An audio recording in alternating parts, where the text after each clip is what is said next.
चलिए प्यारे बच्चे, एकदम रेडी है आप लोग? तैयार हो जाइए। हम लोग आज पढ़ने वाले हैं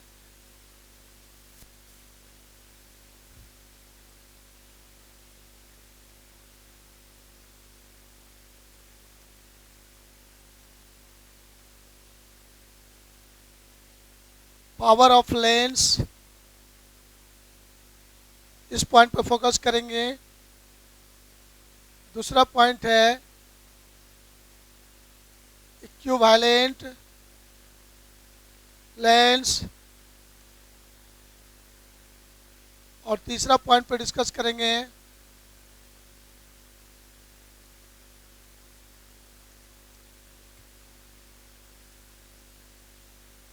कॉम्बिनेशन ऑफ लेंस। तो इसमें जो भी पॉइंट आपके सामने लाया गया, कोई भी लॉन्ग क्वेश्चन यहाँ से नहीं है। हाँ, लेकिन 5 मार्क्स का क्वेश्चन इससे रहेगा। लॉन्ग क्वेश्चन नहीं भी है फिर भी 5 नंबर का क्वेश्चन रहेगा। या तो शॉर्ट टाइप में पूछ दे या तो ऑब्जेक्टिव में पूछ दे। इजी है, बहुत भारी नहीं है, बस सिर्फ समझने का फेर है। चलिए, समझने का फेर नहीं रहना चाहिए, इसको कंप्लीट करेंगे। पावर ऑफ लेंस यदि बात किया जाए तो लेंस की क्षमता हम लोग हिंदी मीडियम में पढ़े होंगे। तो सिंपल है, इसका फार्मूला ब्रह्मांड में जो भी स्टूडेंट को पूछा जाए सारे स्टूडेंट जवाब देंगे। क्या आप लोग जवाब दे सकते हैं? क्या होता है पावर ऑफ लेंस? P बराबर 1/f। लिए f क्या है आपका? Focal length. चलिए, बहुत सुंदर बात। तो इसमें से यदि आपसे पूछ दिया जाए कि रे बाबू, कनकेव लेंस का पावर पॉजिटिव होता है कि निगेटिव? अब देखिए, इसमें आप लोग धड़फड़ा रहे हैं। एकदम लो ग्रेड का क्वेश्चन पूछा है मैंने और इसमें भी धड़फड़ाने लगे। निगेटिव का है कि पावर को प्लस माइनस बताने के लिए आपके पास माइंड में होना चाहिए कि उसका फोकस दूरी एफ का मान प्लस में है कि माइनस में है। एफ निगेटिव तो पावर भी निगेटिव। इसमें सोचने का जरूरत नहीं है। देखिए, आपको एक क्वेश्चन पूछ देगा। एक लेंस है जिसका पावर है -5 डाईऑप्टर। दूसरा लेंस है जिसका पावर है +3 डाईऑप्टर। तो दोनों लेंस को कंबाइन करेंगे तो उस लेंस का नेचर होगा converging, diverging, both, none of these. अब हिंदी में बोलने कर रहे हैं, वो दोनों का कॉम्बिनेशन का नेचर होगा अभिसारी, अपसारी, दोनों, कोई नहीं।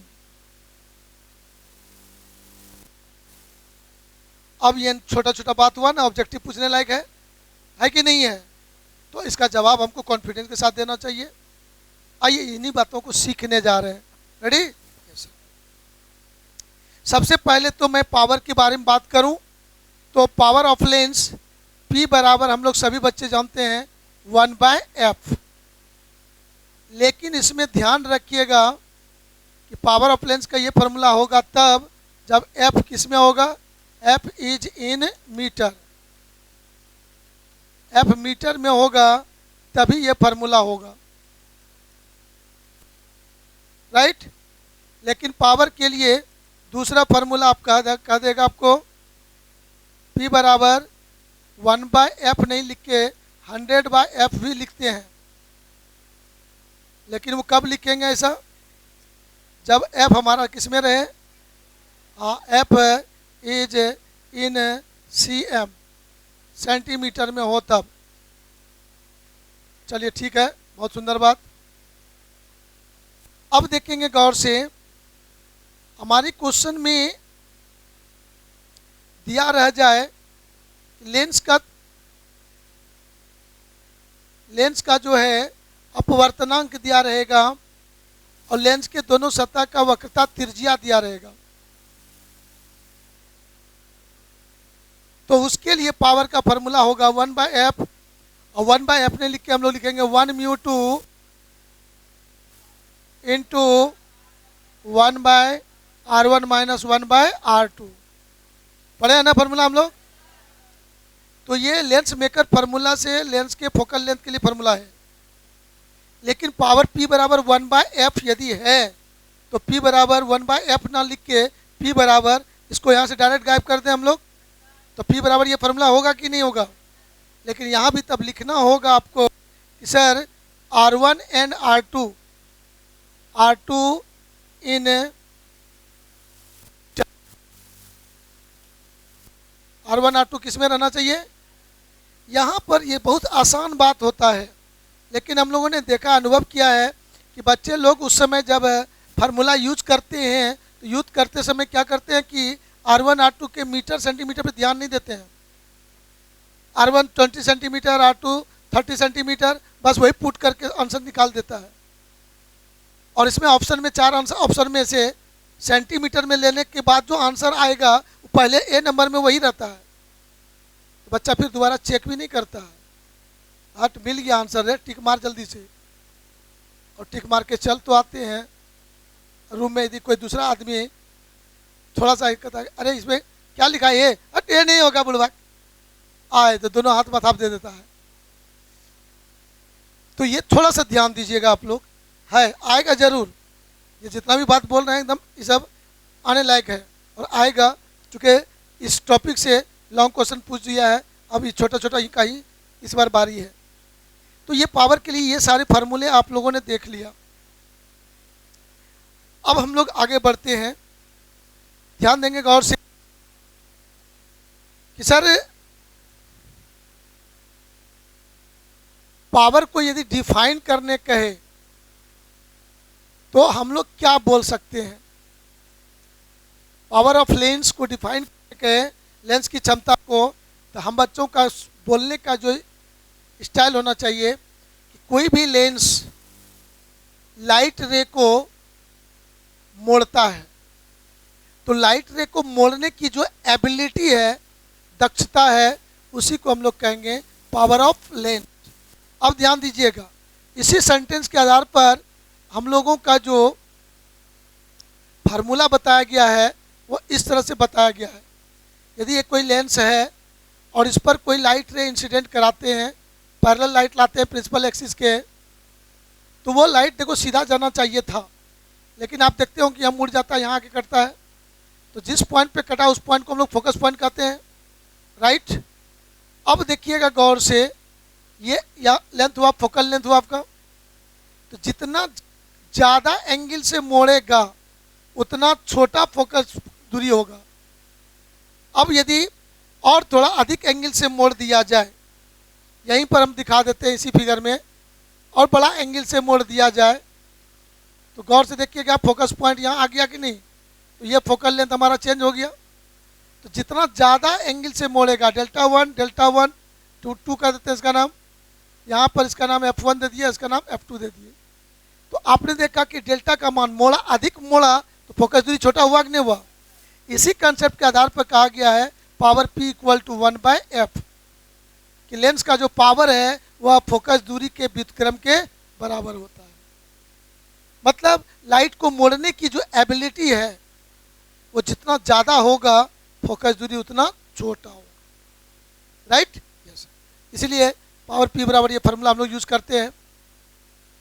अब देखेंगे गौर से हम लोग कि सर इसका यूनिट तो आप लोग जानते हैं क्या होता है, डायप्टर।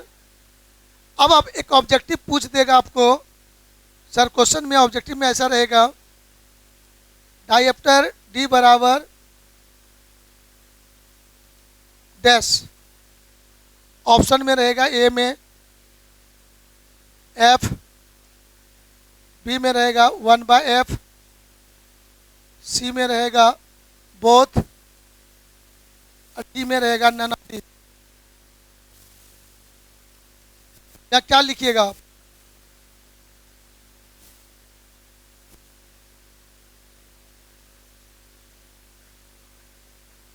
बोलिए, आप लोग का मुंह देख रहा हूं मैं, जो भी बच्चे घर में देख रहे हैं मोबाइल, सबका मुंह देख रहा हूं मैं। सर क्या, कैसे देख रहे हैं आप? एक मन के आंखों से देख रहा हूं। बोलिए जवाब क्या दीजिएगा? तो यहाँ पर आंसर सही होगा डी नंबर।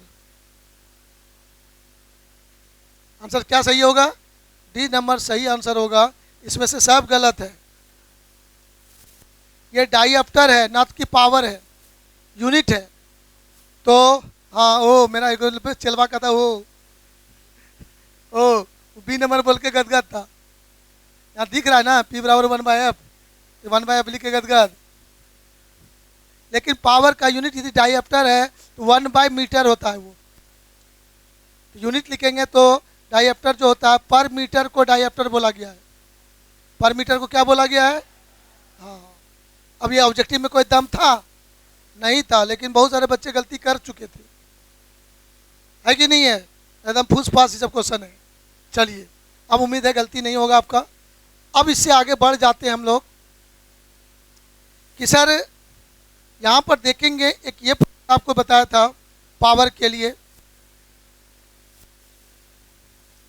किसी लेंस का पावर दिया रहेगा, राइट? लेंस का पावर दिया रहेगा, R1 R2 भी दिया रहेगा, कहेगा लेंस के पदार्थ का अपवर्तनांक बताइए। हो जाएगा ना? तो उस समय याद रखिएगा कि पावर के लिए एक फार्मूला है, क्योंकि जनरली मैक्सिमम विद्यार्थी P बराबर इसी को दिमाग में बैठेले है, और अपवर्तनांक, अरे पावर के फार्मूला में अपवर्तनांक होता ही नहीं है, तो अपवर्तनांक कैसे निकलेगा? नहीं। अब ये फार्मूला देखिए गौर से, यहाँ से ऑब्जेक्टिव क्वेश्चन आपको पूछा जा सकता है, राइट? यस। चलिए, अब हम लोग यहाँ से आगे बढ़ जाएंगे। ये सब एकदम बच्चा वाला बात हुआ, जहाँ आपसे गलती हो सकता था। अब हमारे पास है कॉन्वेक्स लेंस। कौन लेंस बोलते हैं? कॉन्वेक्स लेंस को हम लोग कहते हैं कन्वर्जिंग लेंस। क्या कहते हैं? Converging lens. हिंदी में कहते हैं अभिसारी। क्या बोलते हैं? अभिसारी। अब इसका मतलब समझिएगा गौर से। ये लेंस क्या करता है कि सर जितने भी पैरेलल लाइट इस पर इंसिडेंट कराएंगे, सभी पैरेलल लाइट रे को सब एक बिंदु पर जाके जमा कर देता है। कन्वर्ज करना, इसका मतलब यही हुआ। तो इसका एफ जो तुम लिखोगे, ये एफ बिंदु हुआ कि नहीं हुआ? तो इसका जो एफ होगा वो पॉजिटिव होगा कि निगेटिव होगा? पॉजिटिव होगा। तो इस लेंस का पावर भी क्या होगा? पॉजिटिव होगा। ध्यान दीजिएगा गौर से। मैंने कुछ देर पहले क्वेश्चन पूछा था आपसे, उसका जवाब देने का मैं कोशिश कर रहा हूँ। अब यदि कॉनकेव लेंस का बात करूँ मैं, कॉनकेव लेंस हिंदी क्या हुआ इसका जी? इसका हुआ हिंदी उत्तल, और यहाँ कॉनकेव लेंस का क्या हो जाएगा? अवतल हो जाएगा। सबको समझ में आ रहा है बात? चलिए, बहुत सिंपल सब बात है। तो सर यहाँ पर यदि लेंस ऐसा है और इस पर यदि पैरेलल लाइट इंसिडेंट कराओगे आप, तो सभी लाइट रे इस तरह से भागता है, इधर पीछे बढ़ाने पर लगेगा यहाँ से निकल के आ रहा है। फोकस पॉइंट हमारा ये हो गया, तो ये डिस्टेंस हमारा एफ होगा, और ये लेफ्ट साइड में है तो निगेटिव होगा कि नहीं होगा? एफ हमारा निगेटिव होगा, तो इस लेंस का पावर भी क्या होगा? निगेटिव होगा। अब आपको कॉन्वेक्स और कॉनकेव पूछेगा ही नहीं क्वेश्चन में, डाइवर्जिंग और कन्वर्जिंग वर्ड बोल देगा। अभिसारी और अपसारी, इसको कहेंगे डाइवर्जिंग। क्या कहेंगे इसको? डाइवर्जिंग बोल देगा। अपसारी क्या बोल देगा? अपसारी। तो क्वेश्चन में उत्तल अवतल रहता है तो बच्चा को आसान होता है। आसान तो ये भी है, मन में जिसको सेट हो गया उसके लिए आसान, जिसको सेट नहीं हुआ उसके लिए। तो अब यहाँ पर याद रखिएगा, डाइवर्जिंग लेंस रहेगा तो उसके लिए पावर हमारा क्या हो गया? निगेटिव। कन्वर्जिंग लेंस हो जाएगा तो क्या होगा? पॉजिटिव होगा। तो यहाँ पर टू सरफेस है, इस सरफेस का रेडियस R1, इस सरफेस का रेडियस R2। तो जब मान निकालने कहेगा, म्यू का मान निकालने कहेगा, तो उसके लिए इस लेंस के पदार्थ का अपवर्तनांक म्यू है, इसका भी पदार्थ का अपवर्तनांक म्यू है। तो यहाँ पर जो R1 लिखेंगे जब आप, तो ये क्या होगा? निगेटिव, और R2 जो लिखेंगे वो क्या होगा? पॉजिटिव। लेकिन इसमें जो R1 होगा वो पॉजिटिव और R2 जो होगा वो निगेटिव। छोटा छोटा अंतर है। और उस को पुट करके, R1 R2 को पुट करके आप इस फॉर्मूला के द्वारा म्यू निकालना चाहेंगे। तो इस म्यू को निकालने के लिए R1 R2 के वैल्यू को लिखते समय बड़ा प्यार से ध्यान दीजिएगा, प्लस माइनस सोचने में थोड़ी सी मिस्टेक हो जाएगी तो यहाँ पर फिर म्यू निकालने में आपसे गलती हो जाएगी। आपसे गलती होने के बाद जो आंसर आता है वो ज़्यादा से ज़्यादा ए नंबर पे ज़्यादा दिया रहता है, ये भी याद रखिएगा। इसलिए एक आंसर जब होने लगे किसी क्वेश्चन का तो बड़ी सोच के 2 बार 3 बार सोच के तब ए में टिक मारा कीजिएगा। समझ गए ना बात को? क्योंकि बच्चे के ब्रेन को चेक किया जाता है, डाइवर्ट किया जाता है।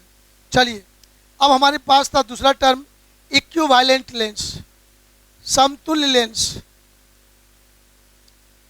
समतुल्य लेंस पर बात करें हम लोग, इक्विवेलेंट लेंस। आज कोई भी बड़ा क्वेश्चन पर डिस्कशन नहीं है, सब छोटे छोटे क्वेश्चन का जवाब देने के लिए डिस्कस करके फिर मैं क्वेश्चन भी पूछूंगा। आप लोग देखेंगे कितना सीख पाए नहीं सीख पाए, आपका जवाब का भी इंतजार करेंगे। इक्विवेलेंट लेंस, समतुल्य लेंस, एकदम व्यवहारिक शब्द है ये समतुल्य। 2 आदमी मिलकर किसी काम को पूरा कर सकता है और अकेला यदि आदमी उस काम को सेम टाइम में पूरा कर दे तो कहते हैं कि वो अकेला व्यक्ति को उन दोनों व्यक्ति का इक्विवेलेंट बोलते हैं। तो यहाँ पर क्या है ना कि 2 लेंस मिलकर किसी ऑब्जेक्ट का इमेज कहीं बनाता है, सेम इमेज सेम पोजीशन पर अकेला कोई लेंस बना दे तो उसी को कहते हैं उन दोनों का इक्विवेलेंट लेंस, राइट, समतुल्य लेंस कहेंगे। तो सर 2 लेंस हमारे पास दिया रहता है जिसका फोकस दूरी फोकल लेंथ f1 f2 दिया रहेगा दोनों लेंस का। अब उन दोनों को मिलाकर एक सिंगल लेंस इक्विवेलेंट लेंस प्राप्त करना है। तो इक्विवेलेंट लेंस का जो फोकल लेंथ होता है उसको बोलते हैं इक्विवेलेंट फोकल लेंथ का मान कितना होगा। उसको निकालने के लिए थ्योरी 5 नंबर का आ चुका था, मतलब उसके फार्मूला को प्रूव करने के लिए 5 नंबर क्वेश्चन बोर्ड में आ चुका है पिछले सेशन में। हमको वो प्रूफ पर ध्यान नहीं देना है, बस उसके कंसेप्ट को लेकर ऑब्जेक्टिव और 2 मार्क्स का क्वेश्चन यदि बने तो हम उसका जवाब देने के लिए तैयार होने जाए। तो समतुल्य लेंस इक्विवेलेंट लेंस के लिए 2 तरह का कॉम्बिनेशन सोचेंगे हम लोग। तो 2 तरह का क्या सोचेंगे, एक होगा कि जब 2 लेंस संपर्क में हो, क्या हो, जब 2 लेंस संपर्क में हो, संपर्क में हो, when 2 lenses are in contact, संपर्क में हो, इन कॉन्टैक्ट में, in contact to each other, ऐसा रहेगा क्वेश्चन में। अब उसका इक्विवेलेंट फोकल लेंथ कितना होगा, इक्विवेलेंट फोकल लेंथ, समतुल्य फोकस दूरी, समतुल्य फोकस दूरी क्या होना है। आइए इसको देखते हैं। सर यहाँ पर थोड़ा फिगर पे विचार करेंगे हम लोग। अभी आपसे बात कर रहे थे हम लोग कि 2 लेंस को कंबाइन करना है। ये 2 लेंस हमारा है L1 L2, मान लीजिए आप दोनों लेंस को सटा दिए हैं, दोनों स्पर्श कर रहा है एक दूसरे को, तो दोनों का प्रिंसिपल एक्सिस सेम है। तो इसका ऑप्टिकल सेंटर मान लीजिए O1 है, इसका ऑप्टिकल सेंटर मान लीजिए O2 है। तो इसका फोकल लेंथ f1 है, इसका फोकल लेंथ f2 है। ये मान लीजिए किसी ऑब्जेक्ट का इमेज, यहाँ पर ऑब्जेक्ट रखते हैं, ये ऑब्जेक्ट है आपका यहाँ पर, और ये उसका इमेज मान लीजिए यहाँ आता है।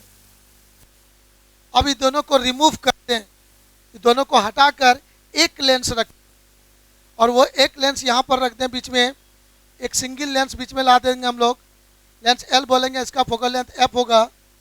वो भी ये दोनों लेंस O का इमेज वहीं पर बनाएगा।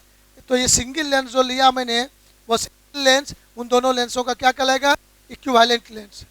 और इस इक्विवेलेंट लेंस का जो फोकल लेंथ होगा f, इसके लिए फार्मूला क्या होता है। तो इसके लिए फार्मूला होता है sir 1/f equal to 1/f1 plus 1/f2। ये इक्विवेलेंट फोकल लेंथ के लिए आपका फार्मूला होता है। कब, जब 2 लेंस एक दूसरे के संपर्क में रखा गया है तब, दोनों को सटा के रखे हैं तब ऐसा फार्मूला आता है। तब अब इसी स्थिति में गौर से देखिएगा, f1 f2 मालूम रहेगा आपको, कहेगा इक्विवेलेंट फोकल लेंथ निकालिए। ये क्वेश्चन ऑब्जेक्टिव में आ सकता है, आने का चांस मैक्सिमम रहेगा। तो बहुत इजी है, बहुत भारी नहीं है, बस कल थोड़ा सा दिमाग रखिएगा, अस्थिर हो जाएगा। अब इसी में मैं आपको कुछ देर पहले बात कर रहा था कि ये दोनों लेंस कैसा है, यदि दोनों कॉन्वेक्स है F1 पॉजिटिव F2 भी पॉजिटिव, लेकिन उसमें एक कॉनकेव है और दूसरा कॉन्वेक्स है। ऐसा क्वेश्चन में लिखा रहेगा, प्लस माइनस दिया नहीं रहेगा। दो लेंस है, कॉन्वेक्स लेंस का फोकल लेंथ 15 सेंटीमीटर है, कॉनकेव लेंस का एक कॉन्वेक्स लेंस है, एक दूसरा कॉनकेव लेंस है। कॉन्वेक्स लेंस का फोकस दूरी 15 सेंटीमीटर, कॉनकेव लेंस का फोकस दूरी 20 सेंटीमीटर। तो इक्विवेलेंट लेंस का फोकस दूरी क्या होगा? आई बात समझ में? तो ऐसा प्रश्न रहेगा तो वहाँ पर आप बच्चों को ध्यान दीजिएगा, F1 का मान प्लस में रखेंगे, प्लस 15 सेंटीमीटर, और F2 का मान क्या हो जाएगा? Minus 20 centimetre. कब? यदि पहला लेंस कॉन्वेक्स रहेगा तब, उत्तल रहेगा तब, और दूसरा यदि कॉनकेव रहेगा तो उसमें ये लिखिएगा माइनस में। तब इक्विवेलेंट फोकल लेंथ का निकालना है फोकस दूरी। तो यहाँ पर F बराबर डायरेक्ट याद, जल्दी काम करने के लिए प्रोडक्ट बाय सम याद रखिएगा, F1 into F2 bye F1 plus F2। भिन्न का जोड़ घटाव करिएगा तो आंसर आएगा कि नहीं? तो ऐसे आंसर देने के लिए आपको ये याद रखिए, ये ज़्यादा आसानी से आपको जल्दी से आंसर देने के लिए तैयार है। तो यहाँ पर जब सॉल्व करोगे आपसे अभी प्रश्न किया जा रहा था, सॉल्व करते हैं इसी वैल्यू को पुट करके। तो ध्यान दीजिएगा, का 15 है, माइनस 20 है, ध्यान दीजिएगा नीचे है 15 प्लस माइनस 20 है। तो बाबू रे सॉल्व करो, इसको सॉल्व करोगे तो कितना आंसर आ रहा है? तो 15 घट जाएगा कि नहीं? तो नीचे क्या होगा आपका? -5, और ऊपर हो जाएगा -15 गुना 20। तो 5 से 4 बार में कट जाएगा, ये माइनस माइनस खत्म हो जाएगा। तो 15 चौके 60 सेंटीमीटर होगा कि नहीं होगा? तो माय डियर बच्चों, ये 60 सेंटीमीटर आंसर प्लस में आया कि माइनस में? अब आपको ये पूछवे नहीं करेगा कि इक्विवेलेंट फोकल लेंथ कितना है, ये नहीं पूछेगा। आपसे पूछ देगा इक्विवेलेंट लेंस का पावर बताइए। तो यदि तुम F निकाल लिए तब तुम कहोगे पावर P बराबर, तब P बराबर 1/F करोगे तो 1/, ठहरो ना, अभी भी गलती होगा, 1/60 करोगे तो ये 60 तो सेंटीमीटर में है ना, फिर यहाँ गलती हो सकता था, ये सेंटीमीटर में है, उसको ध्यान देना है कि मीटर में बदलना पड़ेगा। तो मीटर में बदलोगे तो 100 से ऊपर गुना करना पड़ेगा। तो ये तुम्हारा हो जाएगा, तब अब सॉल्व करोगे ये हो जाएगा 5/3 डायप्टर। और ये प्लस में आया कि माइनस में आया? अब पूछेगा आपसे वह इक्विवेलेंट लेंस कन्वर्जिंग है कि डाइवर्जिंग है कि दोनों हो सकता है कि कोई नहीं हो सकता है। समझ में आ गया बात? तो जवाब दे देंगे कि नहीं? तो ये प्लस माइनस को देखना होगा फोकल लेंथ निकाल कर कि क्या होने जा रहा है। तो फोकल लेंथ देखोगे 60 में प्लस में आ गया तो पावर भी प्लस में आएगा। ये कौन लेंस का हुआ? कन्वर्जिंग लेंस का हुआ। क्या हुआ? पावर पूछवे नहीं करेगा आपसे कि दोनों का इक्विवेलेंट लेंस का नेचर कैसा होगा, इक्विवेलेंट लेंस का नेचर कैसा होगा, कन्वर्जिंग डाइवर्जिंग, ये बस पूछ देगा। जवाब दे देंगे आप लोग, तो इसका जवाब क्या हो जाएगा? कन्वर्जिंग। राइट? क्लियर हो गया बात? समझ में आ गया? चलिए, बहुत सुंदर बात। अब ये बात है कि सर ऐसा भी हो सकता है, यहाँ पर आपसे प्रश्न कर देगा कि दो लेंस संपर्क में नहीं है, दो लेंस कुछ दूरी पर रखा हुआ है। अच्छा देखिए, अब 10 सेकंड में हम पूछते हैं आपसे, जवाब देते हैं, पूछते हैं कि सर क्वेश्चन पूछ रहा हूँ मैं आपसे, जवाब दीजिएगा जल्दी से। एक लेंस का पावर है 10 डायप्टर और दूसरे लेंस का पावर है -10 डायप्टर, तो पावर ऑफ इक्विवेलेंट लेंस क्या होगा? Power of equivalent lens, focal length of equivalent lens. अब देखिए ऑप्शन, हेलो, अब ऑप्शन बताइए। है देखो क्वेश्चन देखो, nature of equivalent lens, equivalent lens का नेचर कैसा है? पहला लिखेंगे कन्वर्जिंग, दूसरा लिखेंगे डाइवर्जिंग, ध्यान से सुनिएगा, डाइवर्जिंग, और तीसरा लिखेंगे बोथ, तीसरा लिखेंगे, चौथा लिखेंगे नन ऑफ दिस। जल्दी जवाब दीजिए तो।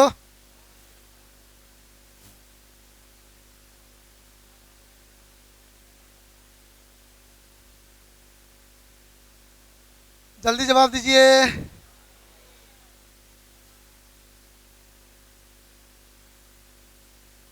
क्या बोल रहे हैं आप लोग, जल्दी बोलिए। जल्दी चैट करके जवाब दीजिए आप लोग। देखते हैं किसमें है कितना दम। जिसका सही होगा उसका नाम का अनाउंसमेंट करेंगे।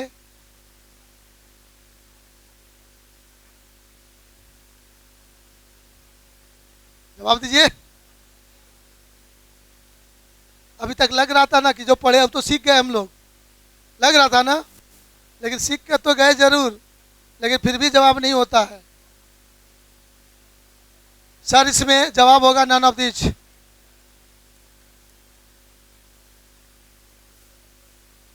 अब देखिए कितना खतरनाक क्वेश्चन होता है, कितना खतरनाक क्वेश्चन होता है, गौर से सोचिएगा।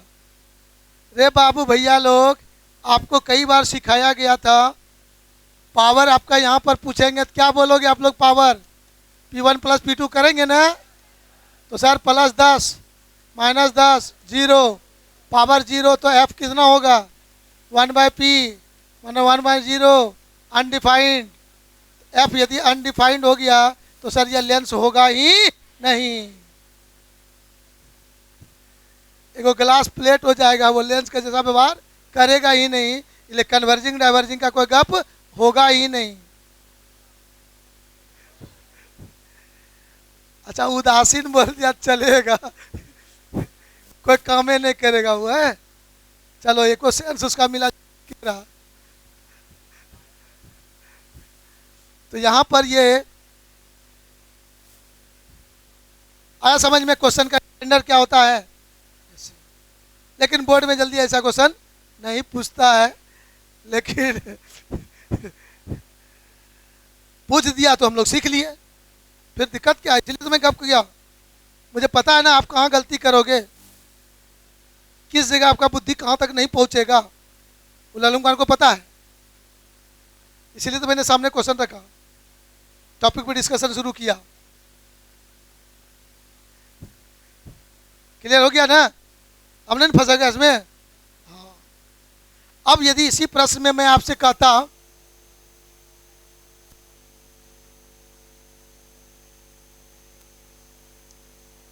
इसी प्रश्न में यदि मैं आपसे पूछ देता, बाबू लोग ध्यान देना, यहां पर मैं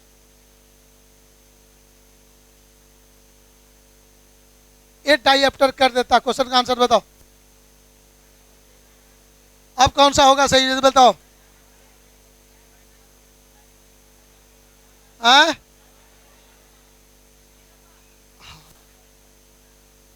हाँ, तो इस क्वेश्चन का जवाब आपके पास है और यहां गलती नहीं करेंगे आप, यहां गलती आपसे नहीं होगी। यह वह बोर्ड स्टैंडर्ड का क्वेश्चन। अच्छा आप बताओ, एक न्यूमेरिकल वैल्यू चेंज करके हो गया कंपटीशन लेवल का, न्यूमेरिकल वैल्यू चेंज कर दिया बोर्ड लेवल का, क्वेश्चन सेम है, सिर्फ न्यूमेरिकल वैल्यू पर बहुत इफेक्ट होता है। ओ, इसका मतलब किसी भी थ्योरी का जो स्पेशल केसेस पे चर्चाएं होती है वही आपको कंपटीशन की ओर ले जाता है। और जनरली बच्चे स्पेशल केस में होते हैं, गॉसेस थ्योरम पढ़ लिया नहीं, हो गलू प्रूफ हो गलो, हो गलू। अब उसका जो स्पेशल केस है वहां ध्यान ही नहीं ले जाता है, कंपटीशन में क्वेश्चन वहीं से पूछेगा, इसलिए गाड़ी फंसने लगता है। चलिए आइए, इसलिए जो भी थ्योरी पढ़ते हैं दुनिया में, जितने बच्चे कंपटीशन की ओर जाना चाहते हो, एकदम स्पेशल केस पर ही ज़्यादा फोकस क्या करोगे भविष्य में, कंपटीशन जल्दी आसानी से होगा। तो पावर P बराबर P1 प्लस P2, जैसे कि आपने यहाँ पर क्या करेंगे, 8 -10 -2 डाइएप्टर हो गया। अब पावर निगेटिव हो गया तो कौन हो गया, ये कनकेव हो गया, डाइवर्जिंग नहीं रे। चलिए बहुत सुंदर बात, आपका जवाब इसमें कौन हो गया, नंबर 2 हो गया। कोई दिक्कत? अब गलती होने का कोई नहीं है सर। आइए अब दोनों लेंस को मैं कहूंगा कि दो लेंस कुछ दूरी पर रखा रहे। कहां पर रखा रहे? कुछ दूरी पर रखा रहे, तब उसका इक्विवेलेंट फोकल लेंथ का पहले फार्मूला क्या होगा वो फार्मूला पढ़ेंगे, तब फिर उसका पावर कैसे निकलेगा वो पढ़ेंगे। राइट, आइए गौर से।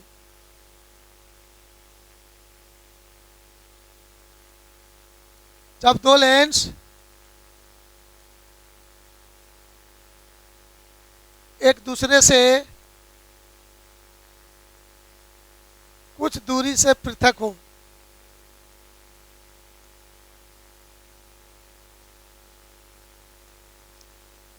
when two lenses are separated by few distance, कुछ दूरी से दोनों अलग है, तब उसका क्या होता है। आइए इसको सुन लेते हैं। सर एक लेंस मैंने यहाँ पर रखा और एक लेंस आप कुछ दूरी पर रख रहे हैं, O1 O2 optical centre, focus length f1 f2, दोनों लेंस के बीच का डिस्टेंस d। अब यहाँ पर कोई ऑब्जेक्ट आप रखते हो, दोनों मिलके उसका कहीं इमेज बनाएगा, दोनों मिलके उसका यहाँ ऑब्जेक्ट वो रखे हैं, उसका इमेज आके यहाँ बन दिया मान लीजिए। अब दोनों को रिमूव करो यहाँ से और उसके बदले कोई एक ही लेंस को रखो, और वो एक लेंस जो रखेंगे वो तय करेगा, इस तरह से रखेंगे एक लेंस को कि ये जो इमेज बनाए वह इमेज वहीं पर बनाए जहां पर दोनों मिल के बनाया था। तो इसका फोकल लेंथ को f कहेंगे और इसको कहेंगे इक्विवेलेंट फोकल लेंथ f। इस f के लिए हमारा फार्मूला क्या होगा, तो आपको याद होना चाहिए। इक्विवेलेंट फोकल लेंथ का फार्मूला 1/f बराबर 1/f1 plus 1/f2 minus d/f1 into. अब देखिए जैसे कहेंगे d बराबर, दोनों को सटा दीजिए, जैसे दोनों को सटा देंगे तो d 0 हो जाएगा ना, ये टर्म गायब हो जाएगा, तो बस दोनों सट गया, ये फॉर्मूला आ गया। रेडी, दोनों को अलग कर दिए जैसे, तो वो टर्म आपका यहाँ पर इन्वॉल्व हो जाएगा, f1 into f2 d/f1 f2। Equivalent length के लिए हो गया फोकल लेंथ, इस फॉर्मूला से फोकल लेंथ निकालेंगे। अब यहाँ पर भी दिया रहेगा, f1 दिया रहेगा, f2 दिया रहेगा, इक्विवेलेंट फोकल लेंथ कहेगा power of equivalent lens, equivalent lens का पावर निकालने कहेगा। जैसे पावर बोले पहला दिमाग में अटैक होना चाहिए कि फोकस दूरी और डिस्टेंस, जो भी डिस्टेंस है सब मीटर में लेना है। बहुत बच्चों से गलती होते हुए देख ली है, उस पर ध्यान ही नहीं देता है कि मीटर में बदले। फोकल लेंथ निकालेगा तो ठीक है, सेंटीमीटर सेंटीमीटर सेंटीमीटर सब सेंटीमीटर में आंसर हो गया और सेंटीमीटर में, लेकिन जैसे पावर कहेंगे तो पहला काम होगा f1 को, d को और f2 को सबको किस में बदलेंगे, मीटर में बदलेंगे। पहला ड्यूटी मीटर में बदल के तब भी फार्मूला यूज करिएगा, तब पावर p बराबर 1/f, या पहले f निकाल लो इस फार्मूला से और उस f को तब मीटर में बदलो तब पावर निकालो, या शुरू में तुम इसको मीटर में बदल दो तब पावर निकालो। तो पावर निकालोगे तो क्या होगा, डायरेक्ट इस फार्मूला से पावर p बराबर 1/f, पहला लेंस का पावर p1 बराबर 1/f1, दूसरा लेंस का पावर p2 बराबर 1/f2। ये बात नहीं है, संभव है। अब हम लोगों को यहाँ पर ध्यान देना होगा, इसके बदले यहाँ पर लिखना होगा 1/f के जगह p बराबर 1/f को जगह p1 प्लस 1/f2 की जगह p2 plus minus d into 1/f1 p1 into 1/f2 p2। ये फार्मूला डायरेक्ट यूज कर सकते हो आप यदि पावर मालूम तब।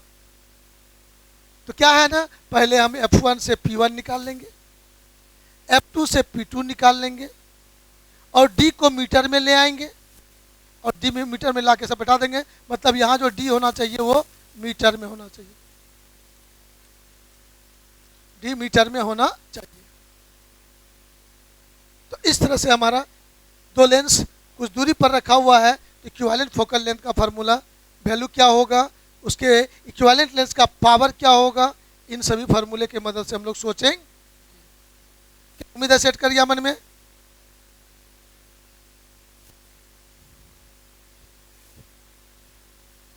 फिजिक्स क्लास में बड़ा प्यारा नींद आता है ना रे। जिस विद्यार्थी को नींद नहीं आता हो, फिजिक्स कॉपी किताब लेके बैठ जाओ 11 बजे रात के बाद। नींद आने का दवाई यदि पूछा जाए कोई विद्यार्थी को, तो हमारा सजेशन यही रहेगा, फिजिक्स लेके बैठ जाओ, नींद आ जाएगी।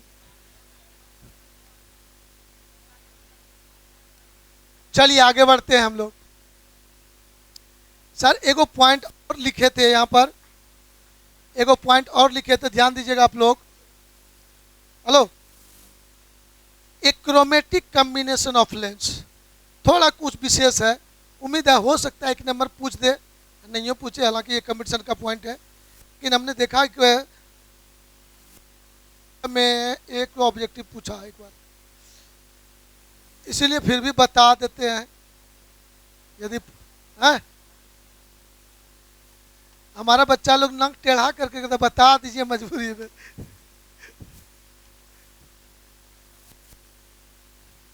हाँ, एक क्रोमेटिक कॉम्बिनेशन ऑफ लेंस होता क्या ना कि एक क्रोमेटिक शुद्ध होता है अवर्णक,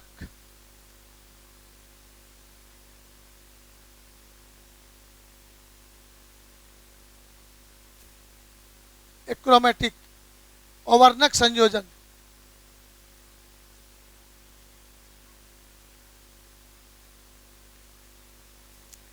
बाबू लोग अब हम विचार करते हैं यहाँ पर, आइए थोड़ा सा मजेदार टॉपिक है, कुछ सीखने लायक पॉइंट है।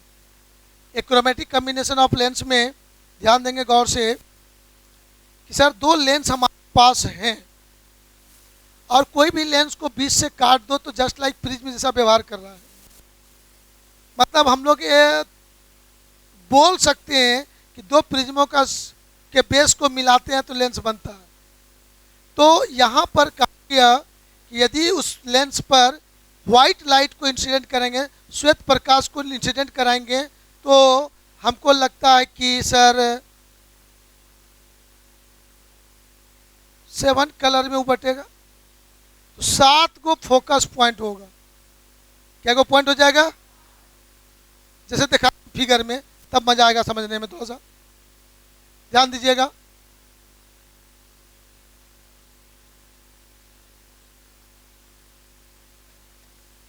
यदि यहां से हम लोग व्हाइट लाइट को इंसिडेंट कराते हैं इसके पैरेलल,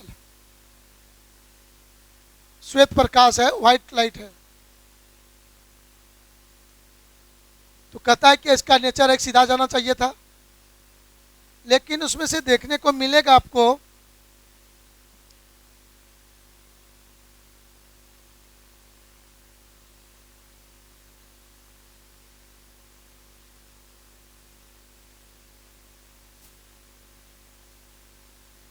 पॉसिबिलिटी है या नहीं, चलिए बोलिए हाँ या ना। तो यहां पर आप देखिए, यहाँ जो कट रहा है ये सभी पॉइंट, ये भी एक फोकस पॉइंट हुआ, लेकिन वॉयलेट कलर के लिए ये फोकस पॉइंट हुआ, येलो कलर के लिए खाली एफ लिखिएगा उसको मीन कलर, और रेड कलर के लिए एफ आर लिखिएगा। ऑप्टिकल सेंटर यहाँ पर है, तो ध्यान से थोड़ा देखना, मजा आएगा। ये डिस्टेंस एफ भी, ये डिस्टेंस एफ, ये डिस्टेंस एफ आर, संभव है ना। तीनों अलग अलग कलर डिस्टेंस लेंथ का होगा, इस तीनों के बीच कुछ संबंध होता है, पूछे उछेगा नहीं लेकिन लिख देते हैं। अब तुम लोग मैथमेटिक्स पढ़े होंगे, एक चीज पढ़े होंगे, जीपी अलजेब्रा में पढ़े हैं, एपी जीपी एचपी, याद आया कुछ? कौन कौन नहीं सुने हाथ उठाइए तो।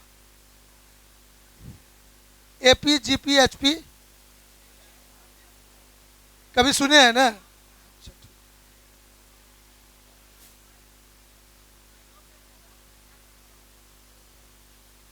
ज्योमेट्रिक प्रोग्रेशन बोलते हैं तो, है ना, अर्थमेटिक, ज्योमेट्रिक और ठीक, है ना।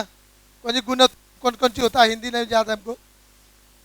हाँ, तो यहाँ पर कहता है सर एफ भी, F and F are in GP. तीनों का जो वैल्यू है, न्यूमेरिकल वैल्यू, वह जीपी में होता है। मतलब हल्का सा रफ आइडिया देते हैं, जैसे तुम्हारा 2, 4, 8 ये जीपी में हुआ, 2 दूना 4, 4 दूना 8। आई बात समझ में? दोनों का रेशियो, कॉमन रेशियो जो बोलते हैं, 4/2 2, 8/4 2, रेशियो आपस में इक्वल होता है, तो उसको कहते हैं जीपी में। डिफरेंस इक्वल होगा, एपी बोलते हैं नहीं। हाँ, तब तो आप लोग होशियार हैं, समझ गए। तो इसका मतलब यहाँ पर मैं बोल सकता हूँ एफ बाय एफ भी, ध्यान से सुनना, बराबर एफ आर बाय एफ, है ना। तो यहाँ पर एफ स्क्वायर इक्वल टू हो जाएगा sir B into F R. जल्दी बोलिए। तो सर एफ बराबर क्या होगा, under F B into F R. अब देखिए गौर से, यदि ऑब्जेक्टिव पूछने वाला का मन हो जाए यहाँ से पूछे, तो ऑब्जेक्टिव क्या पूछेगा आपसे कि रे बाबू, जब किसी लेंस पर श्वेत प्रकाश को आपतित कराते हैं तो रेड कलर के लिए फोकस दूरी 8 सेंटीमीटर है, वायलेट के लिए फोकस दूरी 2 सेंटीमीटर है, तो उस लेंस का येलो कलर के लिए, माध्य वर्ण के लिए फोकस दूरी कितनी होगी? हो जाएगा सेट हुआ खोपड़ी में? ऑब्जेक्टिव बन सकता है, तो हम जवाब देंगे। और या छोड़ दीजिए, मूल्य रहेगा कि वायलेट कलर के लिए, हेलो 1 मिनट अंकित सावधान, डिस्टर्ब है। वायलेट कलर के लिए फोकस दूरी एफ बी है, रेड कलर के लिए फोकस दूरी एफ आर है, तो सर माध्य वर्ण के लिए फोकस दूरी क्या होगी? 4 आंसर दिया रहेगा, उसमें एक आंसर ये भी रहेगा, वहाँ टिक मार सकते हैं कि नहीं? चलिए, बहुत सुंदर।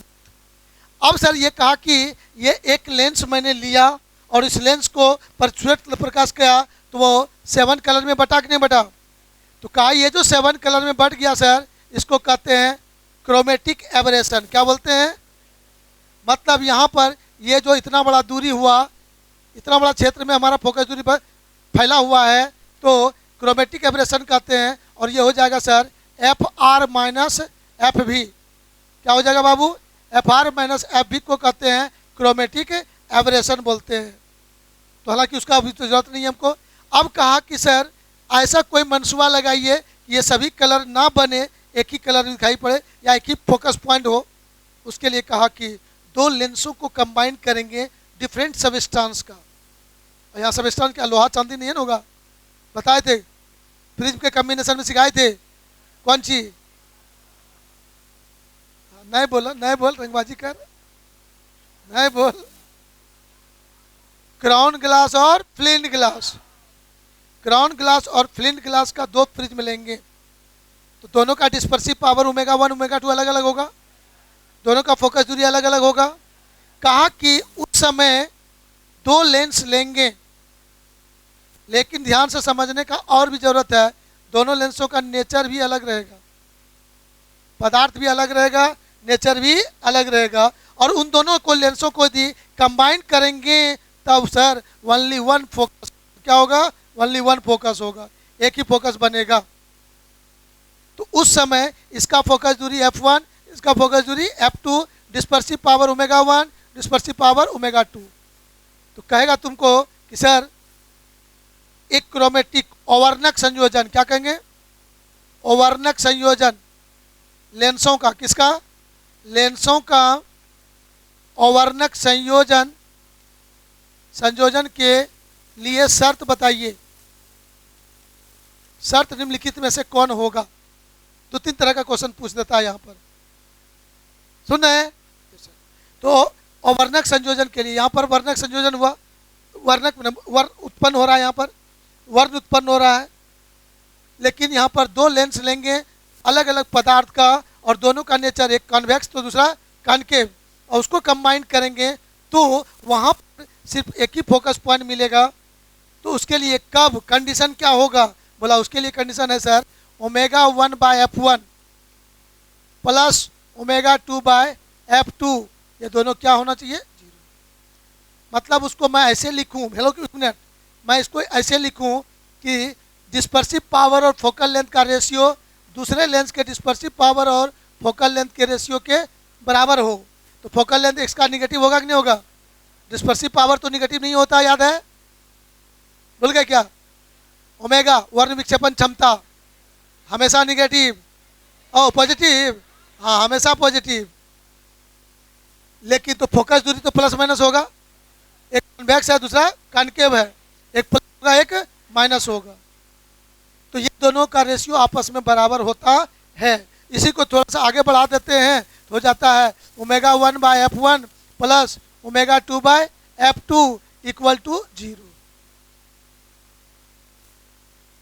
माय डियर बच्चों, ऑब्जेक्टिव क्वेश्चन बनता राइट। दो लेंसों का ओवरनक संयोजन हो रहा है, एक क्रोमेटिक कॉम्बिनेशन हो रहा है, तो वहां पर दोनों लेंस का फोकस दूरी मालूम रहेगा और एक लेंस का डिस्पर्सिव पावर दे देगा, कहेगा दूसरे लेंस का डिस्पर्सिव पावर कितना होगा बताइए, 4 आंसर दे देगा, उसमें एगो टिक मारने कहेगा। तो ये फॉर्मूला याद रहेगा तो जाएगा, या डायरेक्ट क्वेश्चन दे देगा कि दो लेंसों का एक क्रोमेटिक कॉम्बिनेशन के लिए शर्त निम्नलिखित में से कौन है, 4 आंसर में से यह एक ठो में दिया रहेगा या ये दिया रहेगा, आपको दोनों में एक ठो को सिलेक्ट करना है, राइट। ये था कॉम्बिनेशन ऑफ लेंसेज से थ्योरी। इससे ज़्यादा क्वेश्चन अब बनने का चांस नहीं है। दो लेंसों का संयोजन पावर ऑफ लेंस से रिलेटेड, इसे पढ़ लीजिएगा, यहाँ पर से 2-4 ऑब्जेक्टिव जरूर आ जाएगा, ठीक है। ओके, फिर मिलते हैं अगले दिन नई चीज़ को लेकर, रेडी, ओके। पर डे कुछ ना कुछ आपको देंगे, आप लेने के लिए तैयार रहिए।